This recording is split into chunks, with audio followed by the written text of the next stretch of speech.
Yesu ashimwe bene data, muraho neza, nongeye kohereza ikaze mu mwanya w'ijambo ry'Imana, reka dutangire dusenga. Mana yacu, Imana y'urukundo n'imbabazi, twishimiye amahirwe uduhaye kongera kumva ijambo ryawe, nyemerera duhishurire iby'ubwiru bwaryo ndetse unatubashishe gusohoza icyo dutumyeho, tubisabye twizeye mu izina rya Yesu, amen. Uyu ni umunsi wa kane w'icyumweru, tuganira ijambo ry'Imana. Kuri uyu munsi wa kane turasoma ijambo dusanga muri Zaburi 103 umurongo wa 8 tugeze ku wa 10. Muri iki cyumweru mbibutse ko turimo tuganira ku mbabazi z'Imana.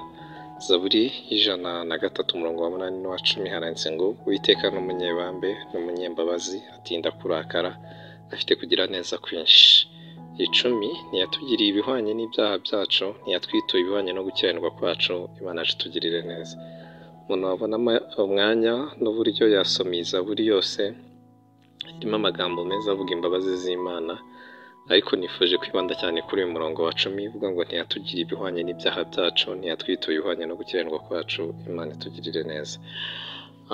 Imana ni Imana y'inyembabazi nk'uko nari mbivuze. Ishimwe yuko imbabazi zayo nta kindi kintu cyazisimbura.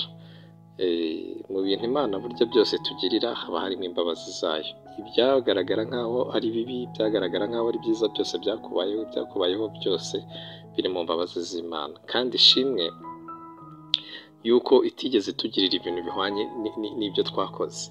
Ibyakubayeho burya byose byabayeho kubw'imbabazi z'Imana, ntabwo byabayeho hagendeye ku byo wakoze. Iyo Imana iza kubikora ishingiye ku byo wakoze, aha haba haribagiranye. Imana iza kukwambika bigendeye ku myitwarire yawe, ntabwo uba warambaye. Imana iza kukugaburira bigendanye n'ukuntu witwaye, ntabwo uba warigeze ubona n'ibyo kurya.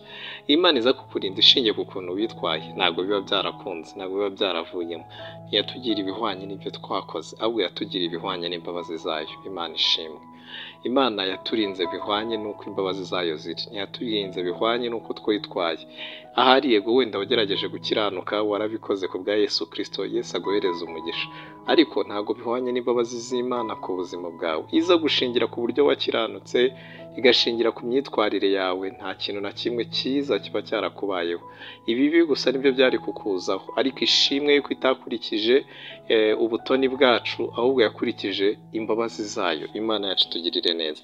Iza gushyira bihwanye, iza gufata ibyo twakoze hanyuma n'ibidukwiriye igashyiramo bihwanye, tuba twarahuye n'ibintu bibi. Ibihwanye n'ibyo twakoze ni ibibi gusa. Imana yacu tugirire neza. Hagati yo gukiranirwa kwacu n'ibidukwiye yashyizemo imbabazi. Ni ukuvuga hagati y'ibyo twakoze n'ibidukwiye yashyizemo imbabazi.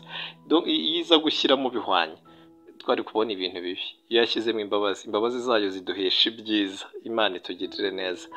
Mwifurije kwita cyane kuri izo mbabazi za Yesu Kristo. Wongere uzikunde, ushima Imana kubw'imbabazi zayo. Izo mbabazi wirinde ikintu cyakujyana kure yazo. Izo mbabazi uzakire, ubeho mu mbabazi z'Imana. Izo mbabazi uzihobere, muhoberane, mwomatane. Uzajye bucya wumva uri mu mbabazi z'Imana, wirirwe uri mu mbabazi z'Imana, wirinde ikintu cyakujyana kure y'imbabazi z'Imana.